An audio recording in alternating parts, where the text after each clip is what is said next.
3. C'est le nombre de chapitres qui restent à Jujutsu Kaisen au moment où je tourne cette vidéo. Et d'après ce qu'on a vu, je ne suis pas sûr que cette fin va plaire à tout le monde. Elle va plutôt laisser un goût amer. Parce qu'avec moins de 3 chapitres, l'auteur n'aura pas le temps d'approfondir son lore, d'achever le développement des personnages ou encore d'élucider les mystères cachés jusqu'alors.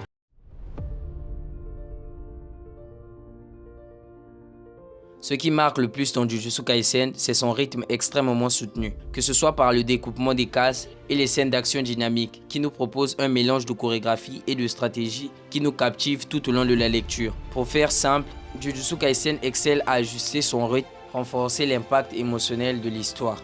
Bon, enfin, exceller, vu que dans les derniers chapitres, le rythme est passé de soutenu à plus ou moins accéléré, que ce soit avec les power-ups parus de nulle part ou encore même les combats rushés. Et le fameux Sukuna Kaisen, on commençait à ressentir de la précipitation. Les arcs narratifs s'étirent et se contractent de manière imprévisible. Alors qu'un arc peut démarrer avec une grande promesse et une tension croissante, il peut rapidement sombrer dans les longueurs inutiles, ralentissant le rythme général de l'histoire. Cela a été introduit très tôt, dans le début de l'arc final, après l'excellent combat des plus forts, se soldant par la défaite de Gojo.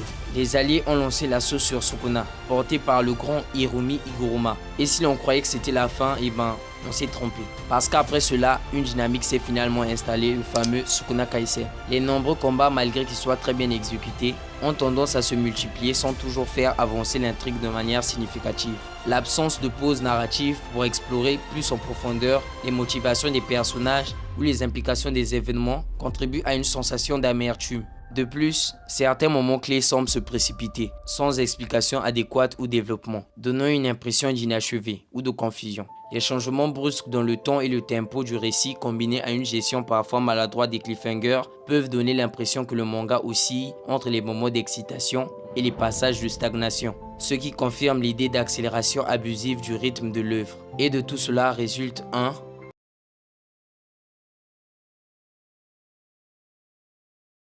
qui dit rythme rushé dit arc final indigeste. Commençons déjà par le combat de Gojo et Sukuna.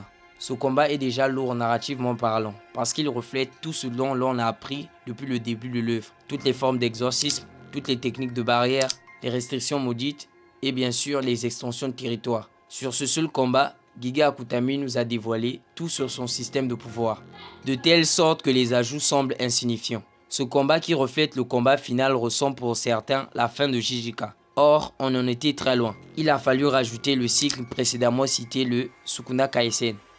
Depuis le début, on vous parle du Sukuna Kaisen, mais qu'en est-il vraiment?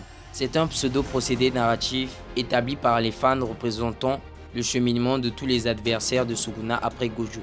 La redondance des combats et la surabondance des adversaires nuisent à cette fin. Sukuna est l'antagoniste principal, mais lui envoyé Yuji, Yuta, Kashimo, Miguel, Higuruma, Todo, Kusakabe, Chozo et j'en passe. Ces persos ont défilé et ont connu le même sort, ce qui profondément diminue la popularité du manga dans ses derniers chapitres. Après cela, on peut dire que Jujutsu Kaisen est mort en même temps que Gojo. En parlant de Gojo, sa mort a inéluctablement changé Jujutsu Kaisen à tout jamais. Ce qui aurait dû être les préparatifs de l'apogée de Jujutsu Kaisen s'est avéré être l'apogée de Jujutsu Kaisen. La fin de Gojo marque un tournant dans toute l'œuvre. Ne nous mentons pas, c'était le pilier du manga. Car Yuji n'a jamais pris la place qui lui était destinée en tant que protagoniste. Sukuna accompagné de Gojo étaient les deux piliers de l'œuvre. Forcé de constater que quand Gojo était là, l'œuvre était à son apogée. Et quand il a cédé à Sukuna, l'œuvre est partie en vrille. Jujutsu Kaisen a perdu en prestance et en popularité. C'est quand même fou que le personnage que Gege détestait le plus fût sa plus grande réussite. Et que sa mort allait signer le déclin de son manga.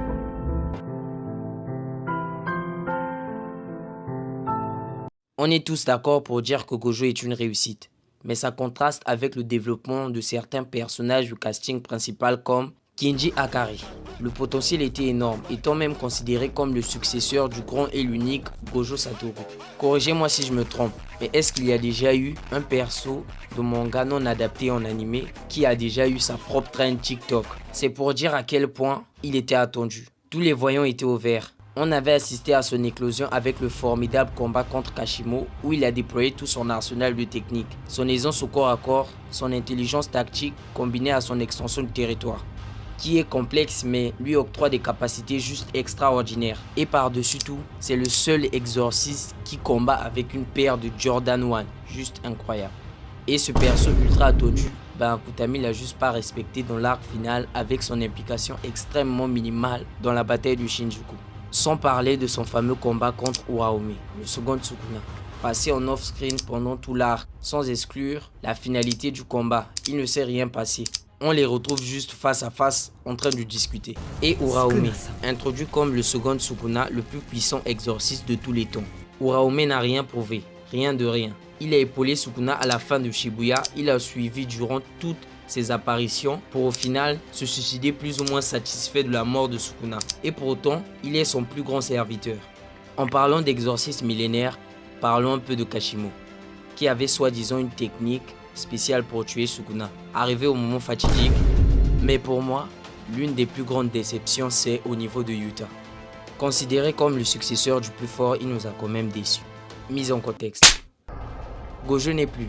Les alliés décidèrent de réutiliser son corps comme plan B. Et c'est là que Yuta entre en scène. Désormais, en plus de son extension de territoire, son pouvoir de copie et sa quantité astronomique d'énergie occulte, il possédait le sixième œil et l'infini. Et tout cela pour quelle finalité? Bon, même s'il n'était pas vraiment Gojo, il était certainement le plus proche de sa force. Il n'a rien pu faire, malgré toute sa puissance. Et en plus de ça, j'aimerais parler de son extension de territoire que je trouve personnellement pas à la hauteur de son statut. Et pour Maki, la Toji de Wish. Bon, même si on a compris juste après qu'elle était plus forte que Toji, mais bon. Il y a même eu une comparaison avec Sukuna, les deux étant au sommet de l'exorcisme. Et pourtant, Maki a pu atteindre ce sommet sans pourtant avoir d'énergie occulte. Mais après avoir reçu 7 rayons noirs de Sukuna, elle est partie dans l'oubli. Un autre perso qui est tombé dans l'oubli, Hirumi Iguruma. Le génie de l'exorcisme moderne, extension du territoire, territoire simple, sort d'inversion. Il avait tout appris en 2 mois. Malheureusement, lui aussi il est parti dans l'oubli. Et je ne parle même pas du retour de Nobara, qui vient mystérieusement au bon moment alors que l'auteur a presque confirmé sa mort 140 chapitres avant. C'est comme si elle était revenue juste parce que l'auteur n'avait pas d'idée pour battre Sukuna. Comment parler de persos sous-exploités sans parler de Yuji? Pour moi, il n'a jamais pleinement assumé son rôle de protagoniste. Il a toujours été masqué par Gojo et les autres personnages. Il n'a presque jamais été au centre de l'intrigue. Et mystérieusement à la fin, l'auteur décide de lui donner tous les pouvoirs du manga, avec une explication bancale d'échange d'âme. En clair, il m'a déçu. Le GOAT des potentiels gâchés, Megumi Fushiguro. Qu'est-ce que j'ai rêvé de ce personnage? Fait chier. Il a l'un des pouvoirs les plus cheatés du Jujutsuverse, héritier de l'un des 3 plus grands clans d'exorcisme. Même Toji avait placé ses espoirs en lui.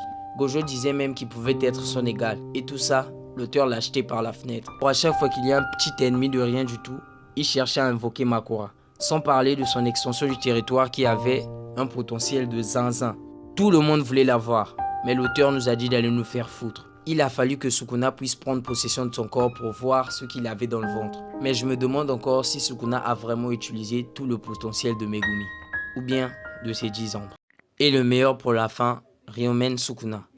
Sukuna est l'un des personnages les plus populaires du Jujutsu Kaisen, mais s'effondre vers la fin car l'auteur n'a pas pu ou ne pourra pas achever l'écriture complexe de Sukuna. À l'opposé de Gojo où l'auteur nous a pondu une masterclass monumentale. C'est sur Gojo et Sukuna que reposait Jujutsu Kaisen. Mais faut se l'avouer, Sukuna n'a pas pu tenir le fil. Mais avant ça, le problème de Sukuna réside aussi dans son écriture laissée incomplète et son développement. Je m'explique. Auparavant, Sukuna était un humain. Et par je ne sais quel miracle, il est devenu un fléau. Mais bon, sa malédiction était tellement grande qu'on ne put le tuer. On divisa alors son corps en 20 reliques classées S. On ne connaît ni ses motivations, ni son parcours en tant qu'humain et en tant que fléau. Sa haine envers les humains s'est accrue au point où il ne ressentait plus rien. Il tuait parce qu'il avait envie de tuer et s'en foutait du reste.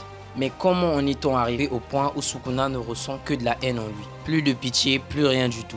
Cela se raccorde avec la phrase d'un certain Antoine Saint-Exupéry qui dit que l'homme ne donne que ce qu'il reçoit. Ou bien cette phrase de Jean-Paul Sartre, c'est le milieu dans lequel nous sommes qui définit notre personnalité. Et ben Sukuna, lui on ne sait pas pourquoi il est comme ça.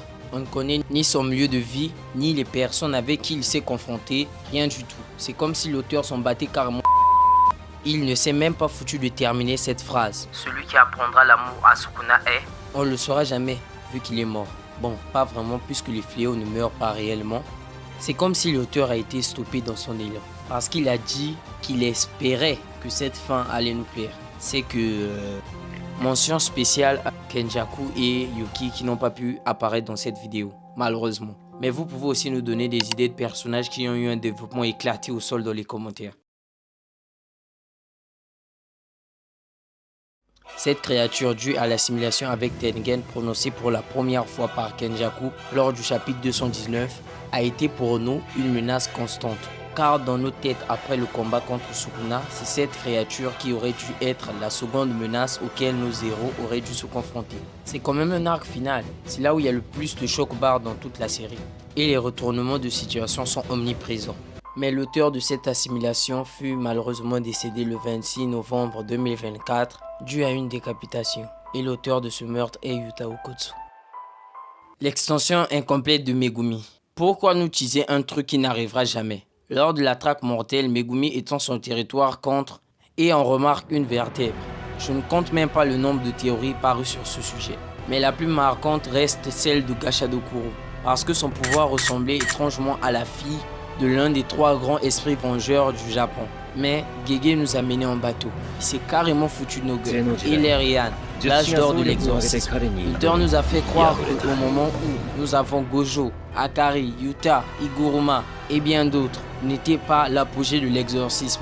Et que Kenjaku aussi venait de cette ère. Mais rien n'a été montré. Rien du tout. Même pas un petit flashback sur ce qui aurait dû être l'apogée de l'exorcisme.